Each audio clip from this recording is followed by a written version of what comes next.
very much of the intermediates, the mono or diacylglycerol. So just kind of a nutritional point of interest. Big food companies and the government are always in some kind of antagonistic relationship. Their government wants to put on controls, and the companies fight them. For labeling, that's especially true. Sometimes on labels, you will see diacylglycerols as a constituent of a food. Or all that means is that they've taken one of these neutral fats, clipped off one of the fatty acids. So you'd have an OH group here, and then the other OHs are tied up with fatty acids. And is that just to cut calories, or? Well, by government definition, this is a fat. Oh my God. By government definition, a diacylglycerol isn't a fat. So if you've got lots of So you have to diacylglycerol, list it on the label as, it's not part of the fat content. oh my God. You have to list it on the label, but it's not Yeah, part of the but fat. you can't, you don't have to calculate It's it cheating, in the, yeah. yeah. But Unbelievable. there's certainly lots of energy left in a diacylglycerol, Yeah. but it's not technically fat at that point, because a fat is a triacylglycerol. Okay, so to make them, you take a hydroxyl off the fatty acid and a hydrogen off the alcohol. You eliminate that and link them together with an ester. And you're removing, of course, H2O. This is a dehydration reaction. You lose 3 waters to make the triacylglycerol. When you break it down, of course, you're doing the reverse reaction, which is a hydrolysis.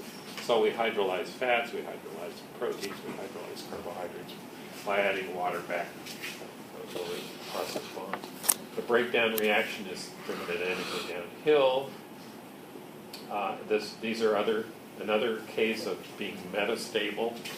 Their breakdown is favorable energetically, but their breakdown doesn't happen rapidly kinetically because why? There's an activation energy there. So fats don't just fall apart. You put them in contact with water. They don't hydrolyze spontaneously. You need an enzyme to help you do that. And But- I'm sorry, does metastable always mean, it always means the same thing, right? It's Yes. the thermodynamically Unstable. and then kinetically stable. Yeah. Okay. That means on an energy scale, the triglycerides up here, and the glycerol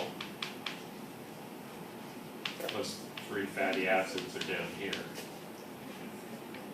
But in between, there's some kind of energy barrier which keeps it trapped up there. Triglyceride plus water would be up here. And it wants to go that way, but it's trapped kinetically. So you need an enzyme to speed that up.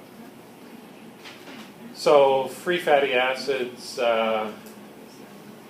minor point of interest, that was the original soap. Like, so your great-great-great-grandmother probably made soap on the farm by taking body fat, throwing it in a kettle out in the backyard, building a fire under it, throwing in some lye, because you can do base catalysis of this hydrolysis.